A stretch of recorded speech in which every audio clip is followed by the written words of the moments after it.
Yes. So just a minute.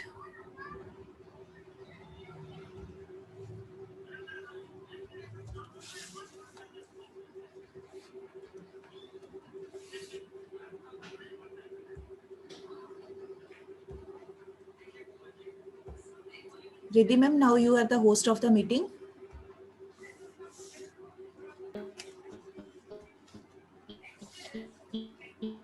Riddhi ma'am, you are the host of the meeting now onwards.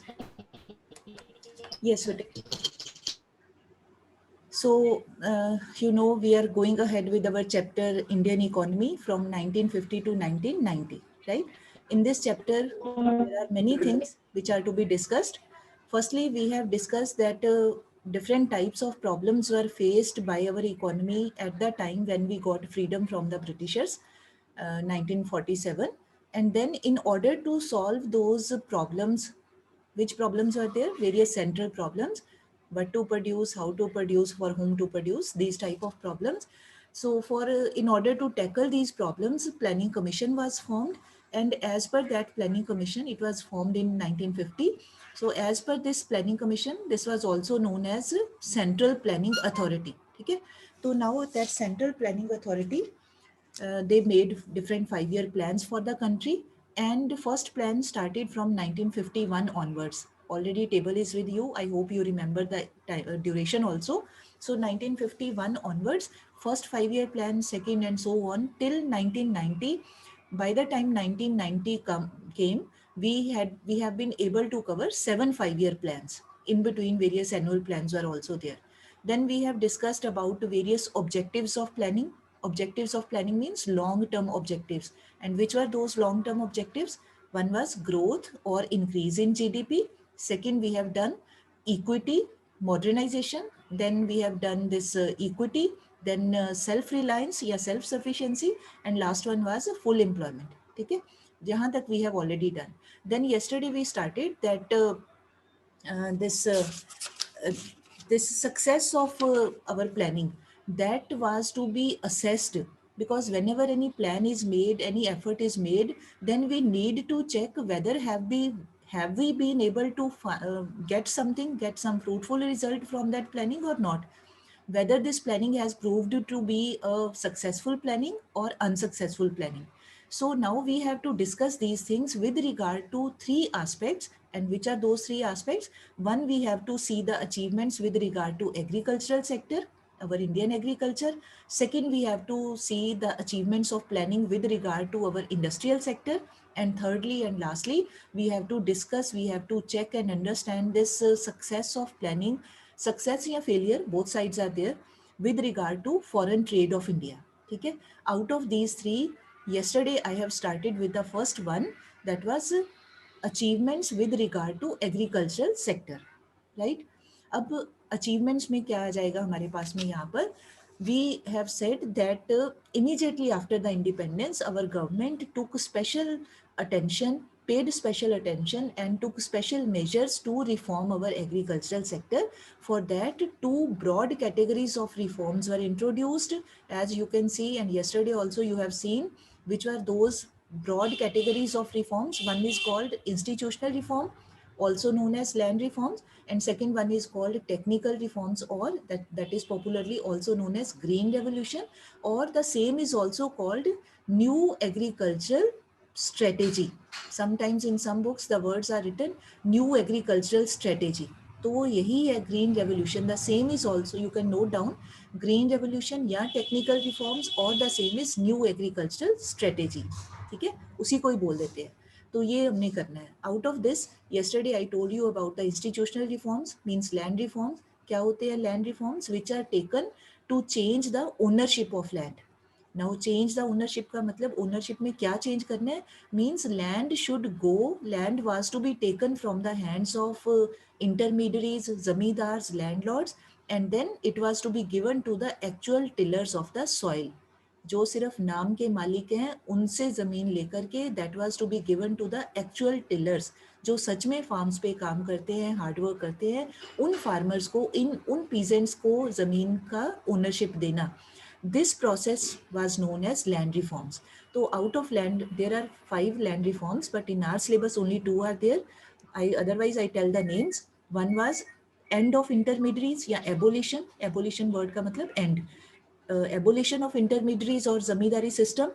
Second was land ceiling. I told you first one is very easy. Land ceiling का मतलब fixing the maximum size of land which a person, which a farmer can own.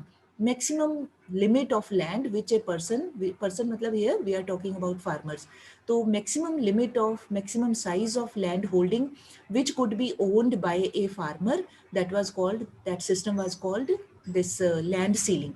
कि भी beyond that limit, for example any farmer can be the owner of, मान लो example ही कह रही हूँ, 10 acres, तो 10 एकड़ से ज़्यादा he was not allowed, even now, not only was, even now also, he is not allowed to own land more than 10 acres. उससे ज़्यादा वो नहीं खरीद सकता है, ठीक है। यहाँ तक हमने कल कर लिया था, इसका plus point as well as negative point, how what type of problems were faced, सारा कुछ किया। Now today I want to focus mainly on this side, that is technical reforms और green revolution. Now if you remember in your 9th class geography you have read about this, hope you remember, फिर भी still I am explaining. Now what was green revolution?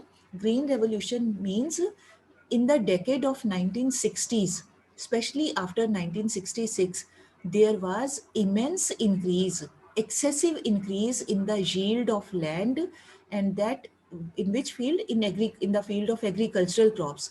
Excessive increase in the agricultural crops, especially after 1966, that excessive increase is known as green revolution.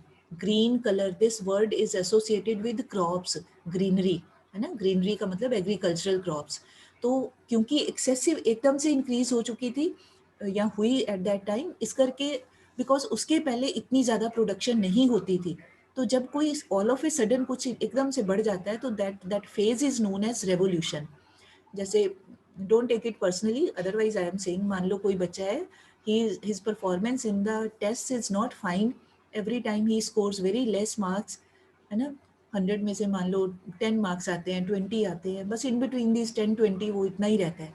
फिर एकदम से कोई और test होता है, he scores more than 50% marks, एकदम से उसके 50 मार्क्स आ गए या 60 मार्क्स आ गए, तो उस पर्सन के लिए, उस बच्चे के लिए that situation is a revolutionary situation.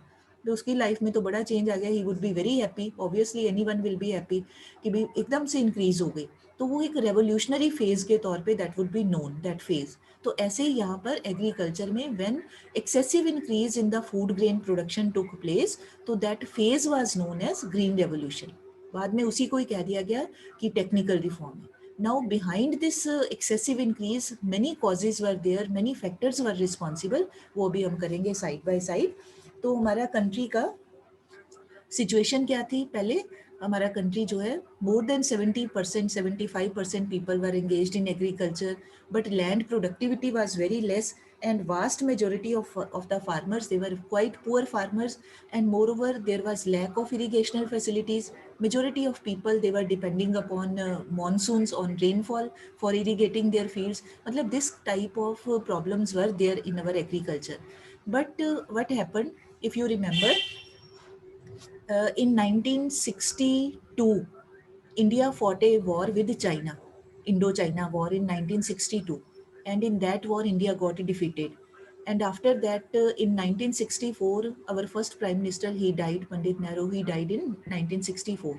After that, Lal Bahadur Shastri, Shri Lal Bahadur Shastri, he became our second Prime Minister. So when he became the Prime Minister, so immediately after becoming PM, immediately in 1965, India fought a war with Pakistan also.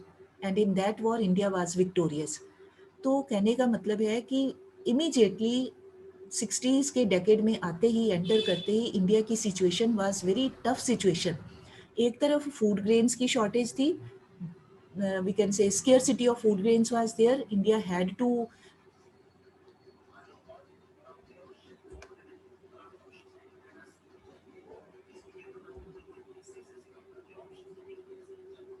just a minute beta.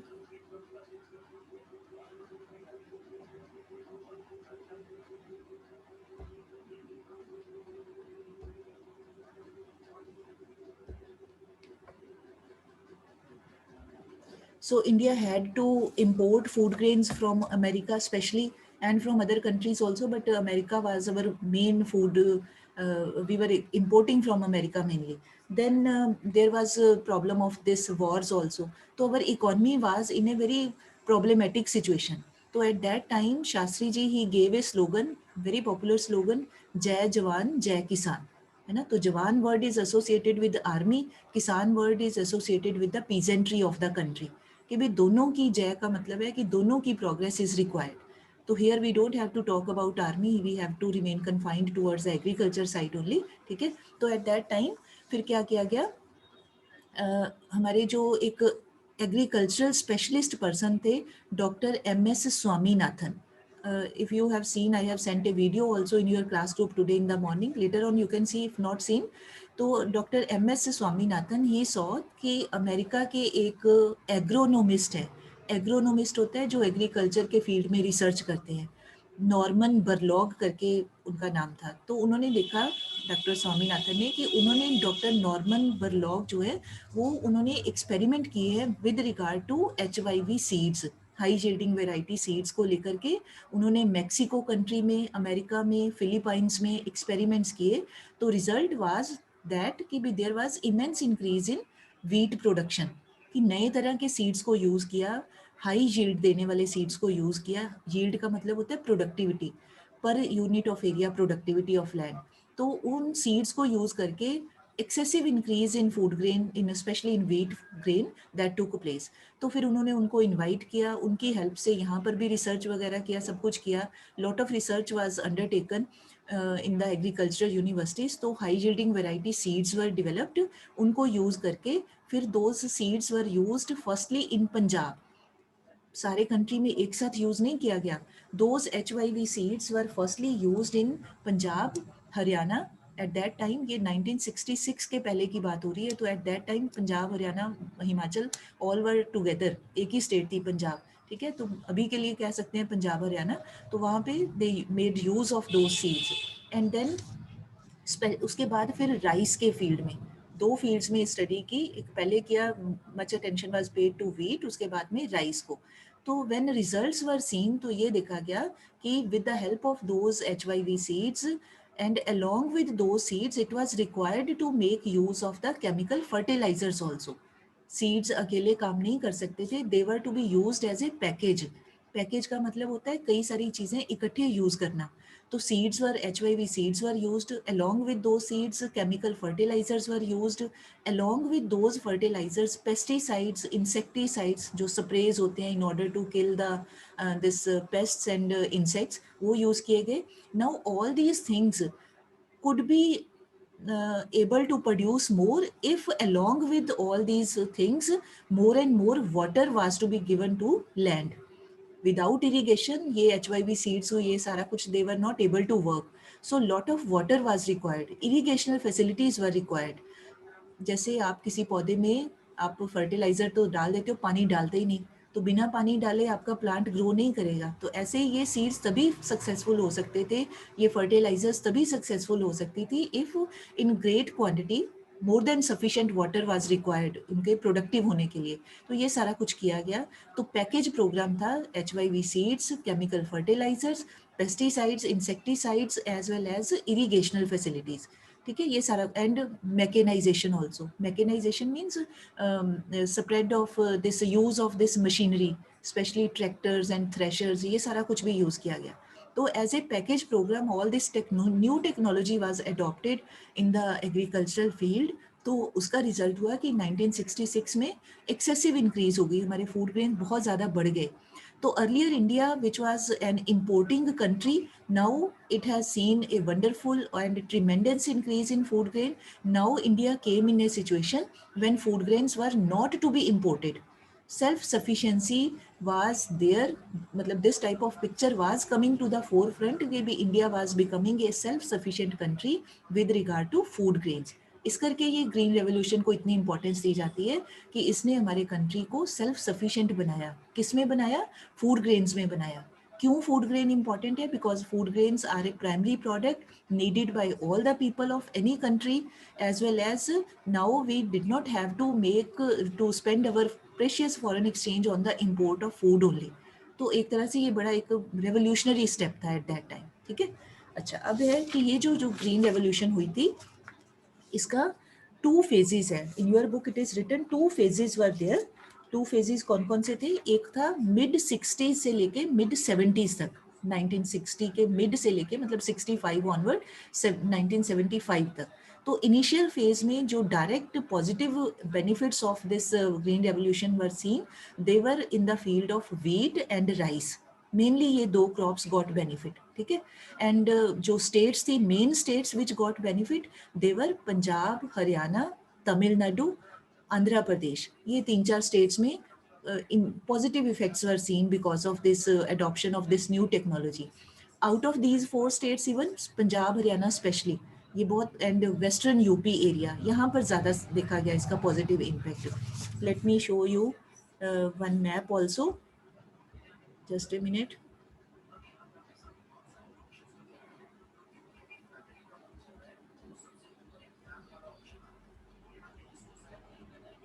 Yes, you can see from this map, ये वाला जो part है Punjab Haryana present, Punjab Haryana, this is western UP.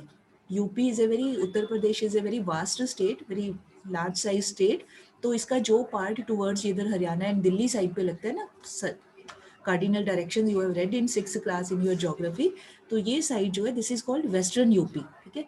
तो in these areas, ये वाला सारा, if we see from this side, so this area got huge benefits from this green revolution in the first phase शुरू में. ठीक है. उसके बाद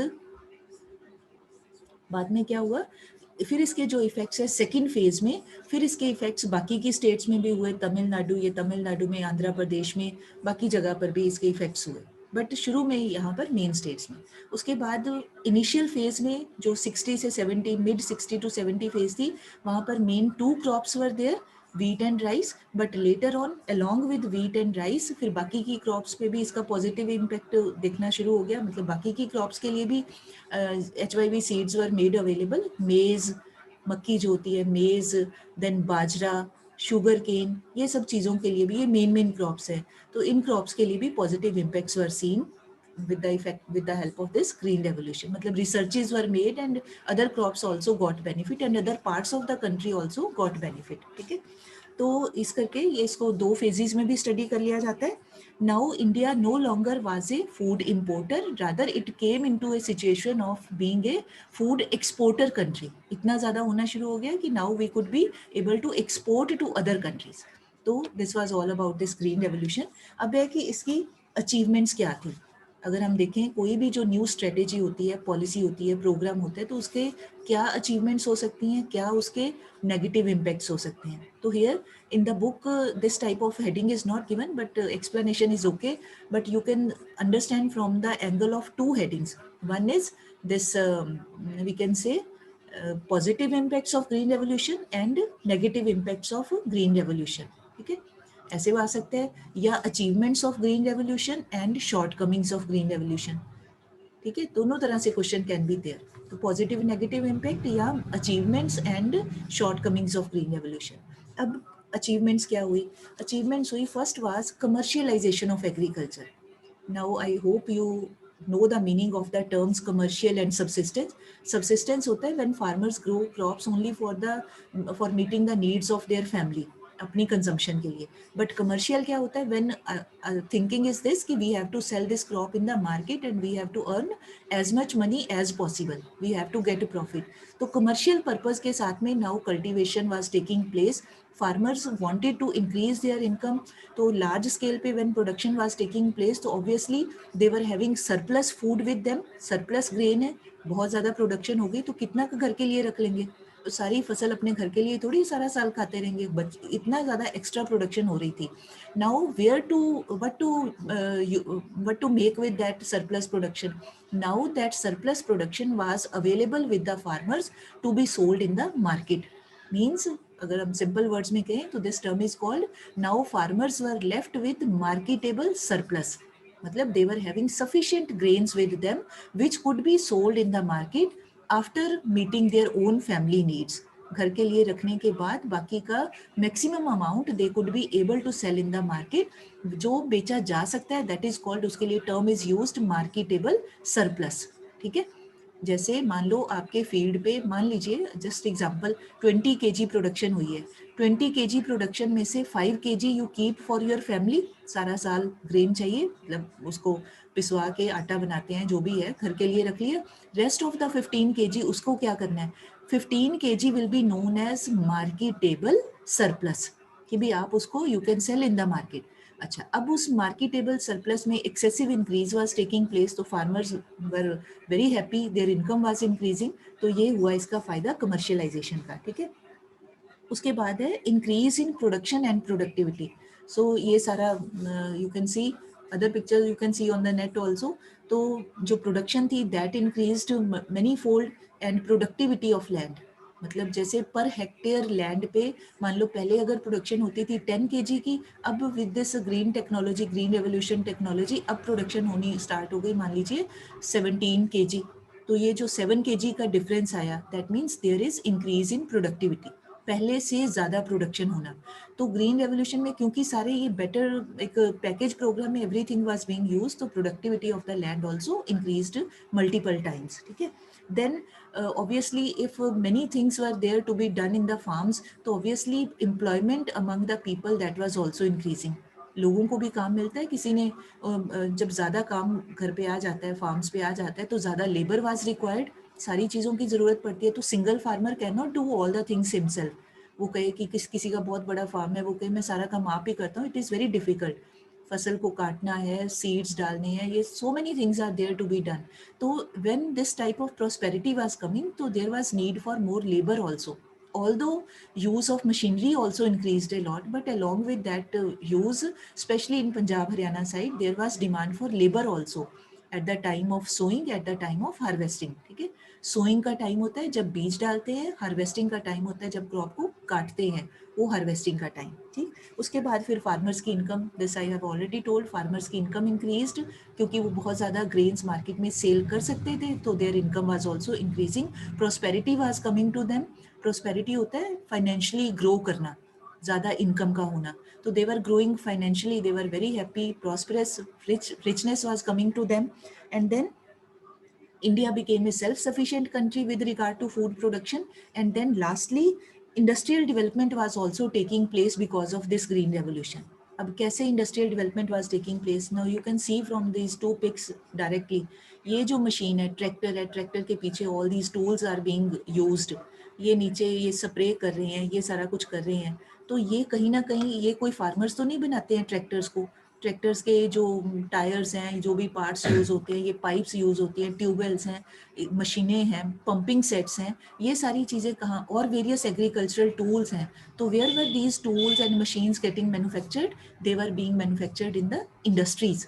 इनको बनाना पड़ता है, इन मशीनों को, इन टूल्स को बनाना पड़ता है. तो कहाँ पे बनाते हैं, इंडस्ट्रीज में बनाते हैं.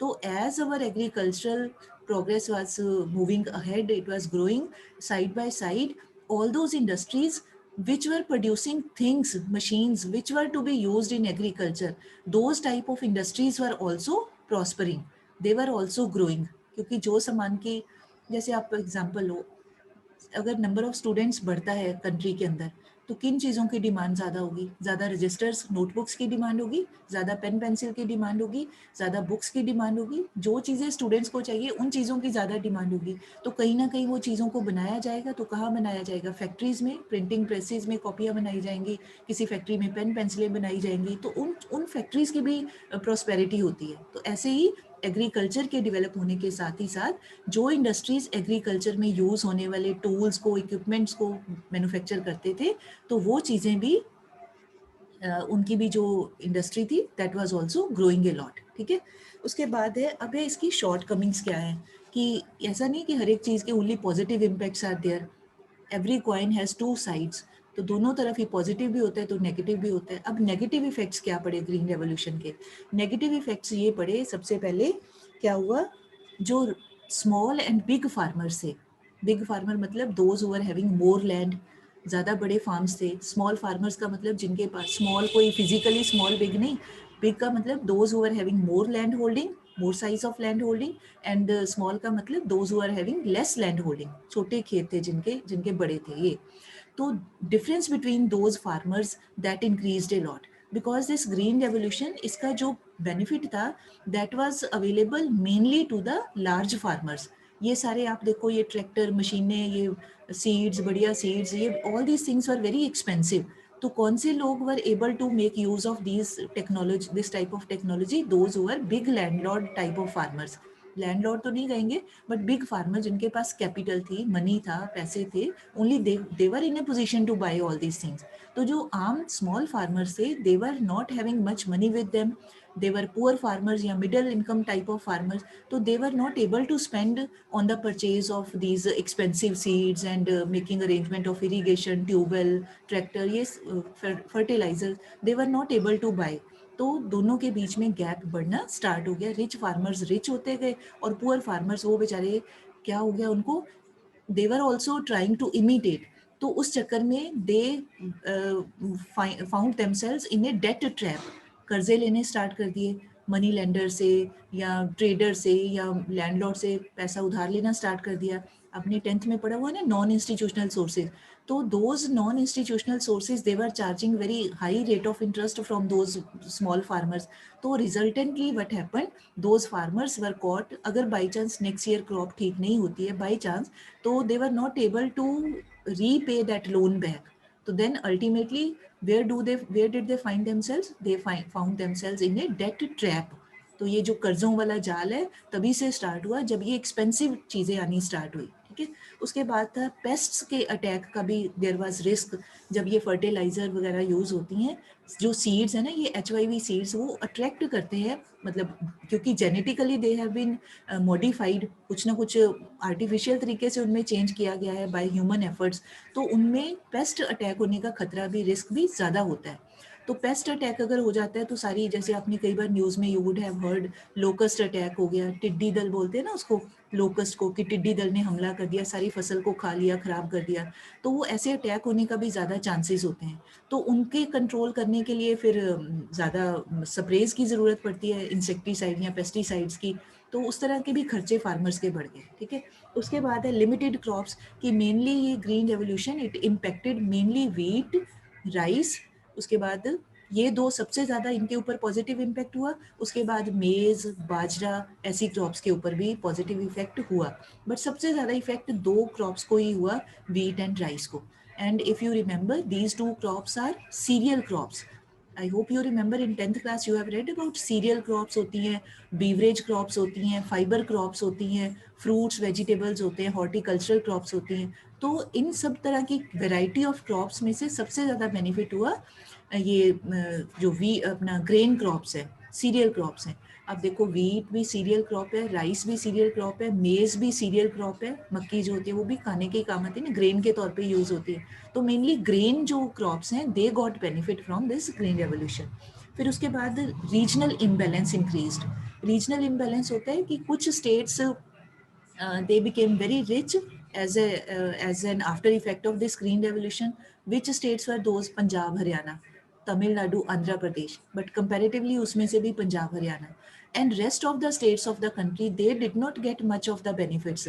ये जो बेनिफिट जैसे पंजाब हरियाणा में देखते हैं, comparatively farmers are rich, better off farmers are there, but same type of farming community we never see in Orissa, in Bihar, in north eastern states, या अपना छत्तीसगढ़, झारखंड. यहाँ पर फार्मर्स आर क्वाइट पुअर क्योंकि they were not able to make use of this expensive technology associated with this green revolution. तो वो बेचारे poor के poor ही रह गए. ज़्यादा जो प्रॉस्पेरिटी आई वो पंजाब हरियाणा वेस्टर्न यूपी में आई, उससे थोड़ी सी कम जो प्रॉस्पेरिटी आई वो कहाँ पे आई, तमिलनाडु एंड दिस आंध्र प्रदेश में. तो इनबैलेंस हो गया. इनबैलेंस होता है कुछ का ज़्यादा डेवलप्ड होना, कुछ का कम डेवलप्ड होना, इस तरह की सिचुएशन हो गई. ठीक. अच्छा, उसके बाद है, अब आ जाता है कि ये जब सारे एक्सपेंसिव ये सारा कुछ हो रहा था, तो एट दैट टाइम गवर्नमेंट, ये you can C these are the impacts. hybrid seed selection हुई, ये different types of changes took place. Biochemical मतलब सीड से रिलेटेड या फर्टिलाइजर से रिलेटेड इस तरह के सारे हुए. और ये मैकेनिकल हुआ, diesel and electric pumps irrigation के लिए जो यूज होते हैं, क्योंकि इसके पहले ये सब ऐसा हमारे कंट्री में था नहीं. फार्मर्स रेनफॉल के ऊपर ही दे वर डिपेंडिंग. तो all these were new things. Transportation के लिए इम्प्रूवमेंट्स टुक प्लेस. फिर सोशल इफेक्ट में हुआ कि लैंड रिफॉर्म्स हुए, farmers they started taking loans also, ये सारा कुछ हुआ. ठीक है. तो ये सारा यू कैन सी, ये एक just a chart, I will send the pic also later on. So this type of changes took place in our farming society. Now I just want to come to the next part. Now government initiative, मतलब what type of help was given, what type of efforts were made. Initiative होता है कोई काम करने की जिम्मेदारी लेना, to take responsibility. तो government took the responsibility to provide hybrid seeds. hybrid मतलब genetically modified HYV seeds जिसको बोल सकते हैं, वो seeds. Government took made special efforts to provide easy credit. जो आपने 10th में पढ़ा है, जो institutional sources, banks, cooperative societies were establish, उसके लिए गवर्नमेंट ने एफर्ट किए. देन डीजल के ऊपर subsidy was given. Finance was increased, ज़्यादा लोगों को, फार्मर्स को पैसों की कमी ना हो उसके लिए. ये दोनों basically one and the same thing, increased finance and easy credit. Easy का मतलब at less rate of interest, और इंक्रीज्ड फाइनेंस का मतलब more institutions were set up, banks and cooperative societies. Then for new technology government made effort. Tractor से या thresher machine से या जो भी टूल्स वगैरह थे उसके लिए भी गवर्नमेंट ने फार्मर्स की हेल्प करी. एंड इलेक्ट्रिसिटी सब्सिडी, जो इलेक्ट्रिसिटी पंप चलाने के लिए, मोटर चलाने के लिए चाहिए, तो इलेक्ट्रिसिटी भी फार्मर्स को at cheaper rates, that was government thought to provide at cheaper rates. मतलब क्यों ये सारा कुछ करना पड़ा, बिकॉज ग्रीन रेवोल्यूशन के अंदर आने वाले जो पैकेज प्रोग्राम में ऑल द इनपुट्स थे, सीड्स के, fertiliser, irrigation pumps, all these, they were very expensive and it was not within the access of ordinary average Indian farmers to buy all these things without government help. ठीक है ना, मदद के बिना ये सारी महंगी चीज़ें नहीं खरीद सकते थे. तो इस करके गवर्नमेंट ने ये सब चीज़ों में पार्टिसिपेट किया, लोगों को, लोग मतलब यहाँ पे फार्मर्स की बात हो रही है, तो उनको हेल्प करी. ठीक है. अब यह जब हेल्प करी तो वो हेल्प को क्या नाम दिया जाता है, that is called, now you can see that government help which is given to farmers, that is called subsidy. Subsidy का मतलब होता है, ये फार्मर, एक कॉमिक, एक humorous cartoon has been made कि भी जो ये फार्मर है, he is just very happy to get this subsidy, है ना, बड़ा खुश हो रहा है. सब्सिडी का मतलब when government provides all these inputs at lower price, lower than the market price, सस्ते में प्रोवाइड करना. जैसे आप मान लो बाहर किसी शॉप से अपना कोई, मान लीजिए कुछ कोई ग्रेन खरीदते हो, मान लो आपको 100 रुपीज़ का मिलता है, आप गवर्नमेंट के किसी शॉप पे जाते हो, राशन शॉप पे जाते हो, वहाँ पर मान लीजिए आपको मिलता है 40 रुपीज़ का, तो वो जो 60 रुपीज़ हैं वो गवर्नमेंट ने कंपैरेटिवली रिड्यूस करके आपको वो चीज़ प्रोवाइड करी है. इसका मतलब ये नहीं कि वो खर्चा नहीं हो रहा है, गवर्नमेंट को अपने पास से, अपनी पॉकेट से वो खर्च करना पड़ता है. But farmers were provided, when people are provided cheaper commodities or articles, and government bears the rest of the cost. Government अपने सिर पे वो खर्चा ले लेती है, बट लोगों को थोड़ा सा कम प्राइस के ऊपर दैट थिंग इज प्रोवाइडेड. तो that help is called subsidy. ठीक है. अब ये सब्सिडी किसके ऊपर दी गई, now you can see various kinds of subsidies were provided by the government initially when this green revolution started. तो कौन कौन सी ये चीज़ों के ऊपर दिया गया, you can see from the screen. ये दिया गया वाटर के ऊपर, पावर के ऊपर, पावर मतलब इलेक्ट्रिसिटी, क्रेडिट, बैंकों से कम इंटरेस्ट के ऊपर लोन्स वर प्रोवाइडेड, सीड्स के ऊपर, इरिगेशन के ऊपर, ये सब चीज़ों के ऊपर गवर्नमेंट प्रोवाइडेड हेल्प, ठीक. But later on, after a long time, later on it was felt कि there should not be unlimited extent of this provision of subsidy, उसके ऊपर रोक भी लगनी चाहिए. Now some people supported कि subsidies should continue and some people they went against कि ये subsidies नहीं दी जानी चाहिए या इनको कम करना चाहिए, ठीक है. इस तरह के arguments took place. Now it's also going to be over, ठीक है. This we will discuss tomorrow. Tomorrow means in the next meeting. So I want to conclude here कि green revolution had many positive impacts as well as negative impacts, ठीक है. So just a minute. So with this, I want to end my lecture here, and I request Riddhi ma'am to end the meeting also, because next topic. Ma'am, you are the host, so you can I myself, okay, many times I end think the meeting. connection